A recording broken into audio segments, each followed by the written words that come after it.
Akkayyapalem junction వద్ద హిందువుల మనోభావాలు దెబ్బతీసే విధంగా అభ్యంతరకరమైన బ్యానర్లు ఏర్పాటు చేసిన సందర్భంగా విశాఖ 4వ పట్టణ పోలీస్ స్టేషన్ లో ఫిర్యాదు చేసిన కేకే రాజు ఈ మేరకు ఆయన మీడియాతో మాట్లాడారు. ఉప ముఖ్యమంత్రి హోదాలో ఉన్న వ్యక్తులు వారి రాజకీయ ప్రయోజనాల కోసం వెంకటేశ్వర స్వామి భక్తుల మనోభావాలను కూడా దెబ్బతీశారని రాష్ట్ర ప్రజలందరూ కూడా వీరు చేసిన నిర్వాకానికి, వీరు చేసిన పాపానికి, వీరు చేసిన అపచారానికి, వీరు చేసిన ఘోరానికి ప్రజలందరూ కూడా చేదరించుకున్న తరుణంలో ఈరోజు ఏదో విధంగా ప్రజల్ని తప్పుదోవ పట్టించాలనే ఉద్దేశంతో అడ్డంగా బుక్ అయిన చంద్రబాబు నాయుడు గారు ఆయనలో ఉన్న నియంతని బయటికి తీసి రాష్ట్ర వ్యాప్తంగా ఎవరైతే ఈ రాష్ట్రంలో జరుగుతున్న దౌర్జన్యాలు, గూండాగిరి, అక్రమ అరెస్టులు, అక్రమ దాడులపైన ఎవరైతే ప్రశ్నిస్తున్నారో వారందరినీ కూడా తెలుగుదేశం కార్యకర్తల చేత, తెలుగుదేశానికి సంబంధించిన గూండాల చేత దాడులు చేయించి, అత్యాయత్నాలు చేయించి అక్రమ అరెస్టులు చేసే ప్రయత్నం చేస్తూ ఉన్నారు. ఈరోజు ముఖ్యమంత్రి హోదాలో ఉన్నటువంటి వ్యక్తి తన దద్దమ్మ పాలనతో, తన అసమర్థ పాలనతో ఎన్నికలకు ముందు ప్రజలకు ఇచ్చిన వాగ్దానాలను కానీ, హామీలను కానీ నెరవేర్చలేక ఈరోజు ఈ రాష్ట్రంలో శాంతి భద్రతలు ఒక ముఖ్యమంత్రి హోదాలో ఉన్నటువంటి వ్యక్తే ఒక అసమర్థతతో, ఒక దద్దమ్మ పాలనతో ఈరోజు శాంతి భద్రతలు విఘాతం కలిగించే కార్యక్రమాలు ఈ రాష్ట్రంలో చేస్తున్నారు. చంద్రబాబు నాయుడు గారు మేము ఒకటే అడుగుతున్నాం, చంద్రబాబు నాయుడు గారు మీరు ముఖ్యమంత్రిగా ఉన్నారా? ఈరోజు జగన్మోహన్ రెడ్డి గారు ముఖ్యమంత్రిగా ఉన్నారా? మీ చేతగాని తనంతో, మీ ప్రభుత్వ చేతగాని తనంతో, మీ ప్రభుత్వ అసమర్థ పాలనతో ఈ రాష్ట్రంలో మతాల మధ్య, కులాల మధ్య చిచ్చులు పెట్టి, విద్వేషాలు రెచ్చగొట్టి, శాంతి భద్రతలకు విఘాతం కలిగించి, రాజకీయాలను పక్కదోవ పట్టించి ఆ నెపాన్ని వైఎస్ఆర్ కాంగ్రెస్ పార్టీ పైన, జగన్మోహన్ రెడ్డి గారి పైన నెట్టాలని మీరు చేస్తున్న ప్రయత్నాన్ని ఈ రాష్ట్ర ప్రజలందరూ కూడా గమనిస్తూ ఉన్నారు.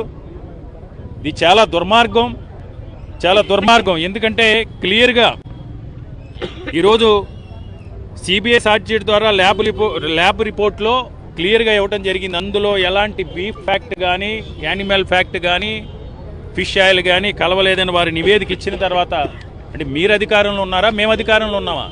కేంద్రంలో బీజేపీ పార్టీ అధికారంలో ఉంది, రాష్ట్రంలో బీజేపీ, జనసేన పార్టీలు అధికారంలో ఉన్నాయి. క్లియర్గా రిపోర్ట్స్ వచ్చిన తర్వాత అసహనంతో ఈరోజు మీరు ఇలాంటి దాడులు పాల్పడుతూ ఉన్నారు. ముఖ్యంగా ఈ బీఫ్ ఫ్యాక్టరీకి సంబంధించి, తిరుపతి లడ్డూకి సంబంధించి రిపోర్ట్స్ బయటకు వచ్చిన తర్వాత వీళ్ళని ప్రజలందరూ చేదరించుకున్న తర్వాత ఒక్కొక్కరుగా ప్రణాళికాబద్ధంగా మా నాయకులపైన, భూమన కరుణాకర్ రెడ్డి గారి పైన, బొల్లా బ్రహ్మనాయుడు గారి పైన, విడదల రజనీ గారి పైన, నిన్న అంబటి రాంబాబు గారి పైన ఏ విధంగా ఎంత ఘోరంగా ఒక మాజీ మంత్రి, ఒక సీనియర్ నాయకుడు మీ అసమర్థ పాలన, మీరు చేస్తున్న తప్పుల్ని ప్రశ్నిస్తే మీ గూండాల చేత స్వయంగా అక్కడ స్థానికంగా ఉన్నటువంటి ఎంపీ, కేంద్ర మంత్రి అనుచరులు, లోకల్ ఎమ్మెల్యే భర్త స్వయంగా ఈ దాడుల్లో పాల్గొని భయభ్రాంతులు గురి చేసి ఇంటికి పెట్టే ప్రయత్నం చేశారు. ఎమ్మెల్యే కూడా పాల్గొని దాని కొనసాగింపుగా బీసీ సమాజ వర్గానికి సంబంధించి జోగి రమేష్ గారి ఇంటిపైన కూడా పెట్రోల్ బాంబులతో, రాళ్లతో, కర్రలతో దాడి చేసి అక్కడ కూడా విధ్వంసం సృష్టించారు. ఇది మీ రావణ కాష్టానికి పరాకాష్ఠని రాష్ట్ర ప్రజలందరూ కూడా చర్చించుకుంటున్నారు.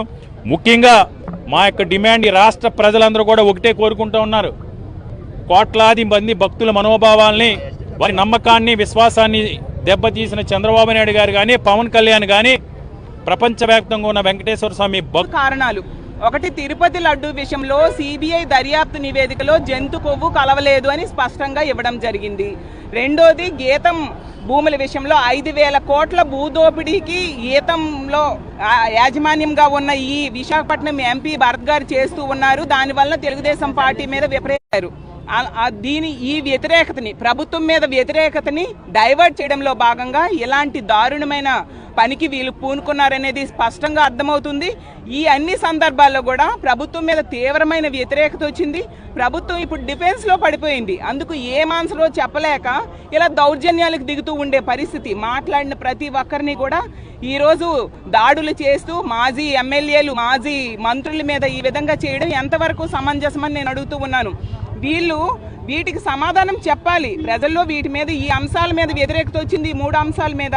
దీని మీద సమాధానం చెప్పాల్సింది పోయి ఎమ్మెల్యే ఏకంగా భర్తతో కలిసి వచ్చి దాడి చేయడం ఏంటి, కేంద్ర మంత్రి పెమ్మసాని గారి వ్యాఖ్యలు ఏంటి, అతని అనుచరులు దగ్గరుండి వాళ్ళే దాడి చేయడం ఏంటి.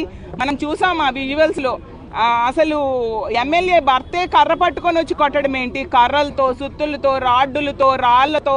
అంటే భయాందోళనకు గురి చేయాలి, ప్రతిపక్షం అనేది మోగబోవాలి. అసలు ఎంత దారుణం అంటే ఈ ఫ్లెక్సీలు ఏంటండి, ఈ ఫ్లెక్సీలు ఏంటి? ఫ్లెక్సీలు సిబిఐ రిపోర్ట్లో స్పష్టంగా చెప్పింది కదా, అందులో జంతు కొవ్వు కలవలేదు అని. అంటే న్యాయస్థానాలు వీటి మీద వీళ్ళకి నమ్మకం లేదా?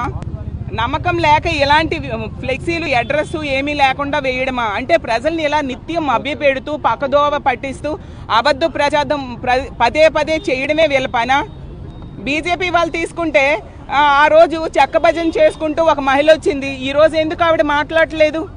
ఈవెన్ బీజేపీ వాళ్ళు ఈరోజు మాట్లాడాలి, మోడీ గారితో సహా బీజేపీ రాష్ట్ర అధ్యక్షులు అందరూ మాట్లాడాలి. ఇంత అరాచకం ఈ ఆంధ్రప్రదేశ్ రాష్ట్రంలో జరుగుతుంది. ఇలా రెచ్చగొట్టే పనులు చేస్తూ మళ్ళీ తిరిగి మా పార్టీ నాయకుల మీద దాడులు చేయడం ఎంతవరకు సమంజసం? దీన్ని మేము తీవ్రంగా ఖండిస్తూ ఉన్నాము. మహిళా ఎమ్మెల్యే ఆ గల్లా